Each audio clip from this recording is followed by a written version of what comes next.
What are the challenges in applying emotional intelligence in administration for a civil servant? Question को ध्यान से पढ़ना बहुत जरूरी है. What are the challenges in applying emotional intelligence in administration for a civil servant? Explain with examples. आपको directive words को भी ध्यान में रखना उतना ही जरूरी है. हिंदी में पढ़ते हैं. एक सिविल सेवक के लिए प्रशासन में संवेगात्मक बुद्धि को लागू करने में क्या चुनौतियां हैं? उदाहरण सहित व्याख्या कीजिए.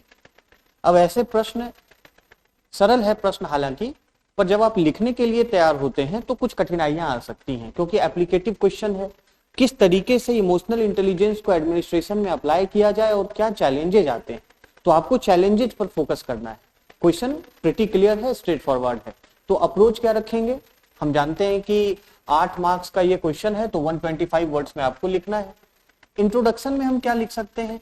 इंट्रोडक्शन में हम यहाँ पर इमोशनल इंटेलिजेंस को डिफाइन कर देंगे. इमोशनल इंटेलिजेंस ये टर्म है.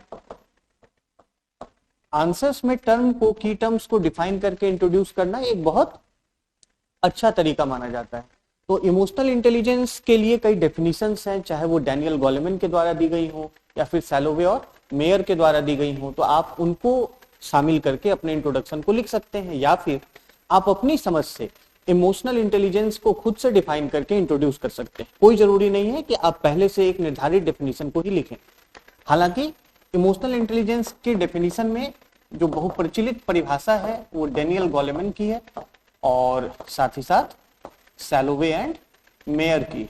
सैलोवे एंड मेयर की. तो डैनियल गोलेमन ने किस प्रकार से परिभाषित किया है कि emotional intelligence is the capacity, यह एक क्षमता है. किस चीज की क्षमता है? To recognise, understand and manage emotions of ourself and others. अपने के, स्वयं के और दूसरों के इमोशंस को, संवेगों को पहचानना, समझना और उन्हें प्रबंधित करना, उन्हें प्रभावित करना, उसे ही इमोशनल इंटेलिजेंस डैनियल गोलेमन ने कहा है.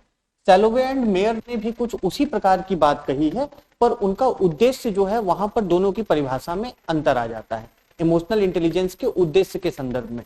सैलोवे एंड मेयर कहते हैं कि it is the ability to perceive, understand and regulate emotions of oneself and others. क्या कह रहे हैं?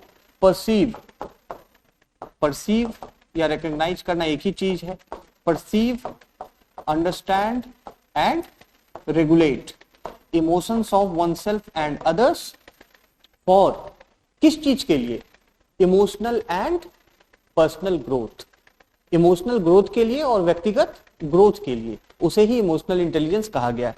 तो आप इस प्रकार से इसे परिभाषित कर दें और ये आपकी परिभाषा 15 शब्द में सीमित हो जानी चाहिए, क्योंकि 125 शब्द का उत्तर लिखना है, आंसर लिखना है, तो 15 शब्द से ज्यादा यहाँ पर इंट्रोडक्शन आपको नहीं लिखना है.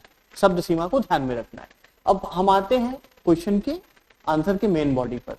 कह रहा है कि चैलेंजेस क्या है इमोशनल इंटेलिजेंस को, अगर आप एक लोक सेवक हैं, सिविल सर्वेंट हैं और इमोशनल इंटेलिजेंस को एडमिनिस्ट्रेशन में अप्लाई करना चाहते हैं. ठीक है, तो आपके समक्ष क्या चुनौतियां हैं? ईआई को अप्लाई करने में क्या चुनौतियां आप फेस करेंगे या करेंगी? तो इस चीज पर अगर हम लोग बात करें, इंट्रोडक्शन के बाद एक हम सब हेडिंग बनाएंगे, challenges in applying emotional intelligence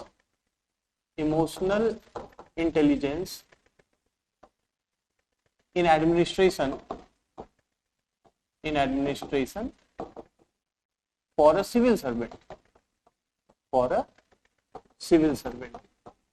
हम एक ऐसे सब हेडिंग बना देंगे और सब हेडिंग में फिर हम जो विभिन्न चुनौतियां हैं उनका उल्लेख कर, उनको व्याख्या करना है. और ध्यान देना है कि उदाहरण के साथ व्याख्या करना है. डायरेक्टिव वर्ड्स का काफी महत्व होता है. तो पहला चैलेंज, जो सबसे इंपॉर्टेंट चैलेंज ये है कि इमोशनल इंटेलिजेंस में हम अपने और दूसरों के इमोशंस को आइडेंटिफाई तो करते हैं, उन्हें हम समझने का भी प्रयास करते हैं, उन्हें हम इन्फ्लुएंस करने का प्रयास करते हैं, मैनेज करने का प्रयास करते हैं, पर प्रशासन में एक स्ट्रिक्ट रूल्स, प्रोसीजर्स, रेगुलेशंस का फ्रेमवर्क है. So what is administration? Administration involves a framework of rules and regulations and laws, और उन प्रोसीजर्स और रेगुलेशंस को एक सिविल सर्वेंट के रूप में आपको पालन करना है. तो भले ही आपके अंदर इमोशंस जनरेट हो रहे हो, पर आपको काम तो उन्हीं कानूनी फ्रेमवर्क के अंतर्गत करना है, ये सबसे बड़ी चुनौती है। So in administration the first challenge is that it is a rigid framework, it is a rigid framework of rules, regulations, procedures and laws, regulations, procedures and laws। अगर हम उदाहरण के लिए बात करें, फॉर एग्जाम्पल जैसे मानिए कि कोई सिविल सेवक है और किसी पिछड़े वर्ग के, किसी कमजोर वर्ग के वेलफेयर के लिए किसी प्रोजेक्ट को अप्रूव करना है और उसके अंदर एक बहुत इमोशनल डिजायर है कि वीकर सेक्शंस का अपलिफ्टमेंट होना चाहिए, उनका उत्थान होना चाहिए और शीघ्र से शीघ्र उस प्रोजेक्ट को फाइनलाइज करना है, पर उसके अप्रूवल में तो टाइम लगेगा।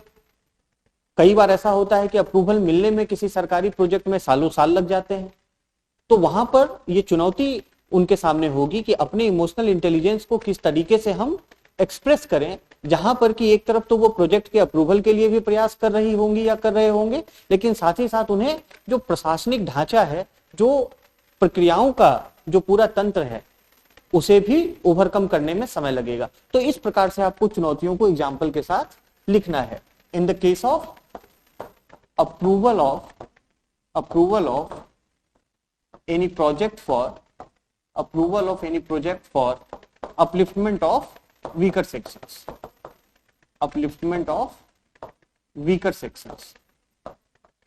sections, ठीक है।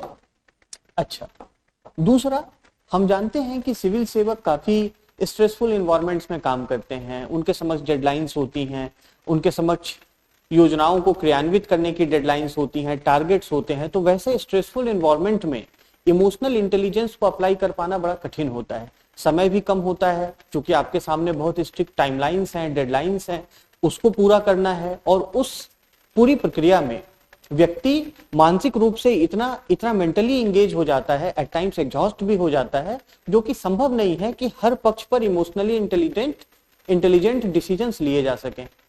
इसीलिए जो दूसरी बड़ी चुनौती है वो किस चीज की है? स्ट्रेसफुल वर्क इन्वायरमेंट है। Stressful work environment with strict deadlines और timelines, with strict deadlines and targets। जैसे हम उदाहरण के लिए बात करें कि किसी स्कीम के लिए टारगेट सेट किए गए हैं और स्कीम का टारगेट अचीव करना है और उसमें बहुत कम स्कोप होता है जहां पर कि इमोशनली इंटेलिजेंट तरीके से एक एक पक्ष को सुनिश्चित किया जा सके, तो वहां पर वो चीज थोड़ी पीछे छूट जाती है और जो स्कीम के टारगेट्स हैं उसको मीट करना प्रायोरिटी हो जाता है सिविल सर्वेंट का। तो ये एक दूसरा चैलेंज है। अगर हम तीसरे चैलेंज की बात करें तो हम जानते हैं कि सिविल सर्वेंट्स इमोशनल इंटेलिजेंस के पॉइंट ऑफ व्यू से जो एडमिनिस्ट्रेटिव ट्रेनिंग होती है उसमें थोड़ा सा ध्यान कम दिया जाता है। तो ईआई की जो ट्रेनिंग है और ईआई के लिए जो सपोर्ट रिक्वायर्ड है वो भी इनएडिक्वेट है, उसकी भी कमी है और ये एक चुनौती है एडमिनिस्ट्रेशन में। जब आप एक लोक सेवक के रूप में जाएंगे और जब वैसी लाइफ सिचुएशंस को फेस करेंगे तो कई बार व्यक्ति अपने आप पर होता है कि मैं इस परिस्थिति का सामना कैसे करूं, क्योंकि उस चीज को लेकर पर्याप्त प्रशिक्षण का अभाव होता है, पर्याप्त जो इंस्टीट्यूशनल सपोर्ट होना चाहिए उस चीज का अभाव होता है। तो एक बहुत बड़ी जो समस्या है, जो चैलेंज है, वो lack of training with respect to training and support, lack of training and support with respect to EI, with respect to emotional intelligence। अच्छा, चौथी चीज है, आप एक चीज को ध्यान से समझिए कि ऐसा माना जाता है कि एडमिनिस्ट्रेशन में ऑब्जेक्टिविटी बहुत इंपॉर्टेंट है, एडमिनिस्ट्रेशन में इम्पार्शियलिटी बहुत इंपॉर्टेंट है, न्यूट्रलिटी बहुत इंपॉर्टेंट है, और इन सब चीजों के लिए इमोशंस का थोड़ा रोल कम है, इमोशंस का यहाँ पर रोल कम है। इसीलिए एडमिनिस्ट्रेशन में अपने आप को न्यूट्रल, इम्पार्शियल और नॉन पार्टीशन बनाए रखने के लिए इमोशनल इंटेलिजेंस वो थोड़ा सेकेंडरी हो जाता है और ऑब्जेक्टिविटी ज्यादा प्राइमरी हो जाती है, so as to be neutral and non partisan. ठीक है, सो ऑब्जेक्टिव्स, और हम कह सकते हैं कि वैल्यूज ऑफ ऑब्जेक्टिविटी,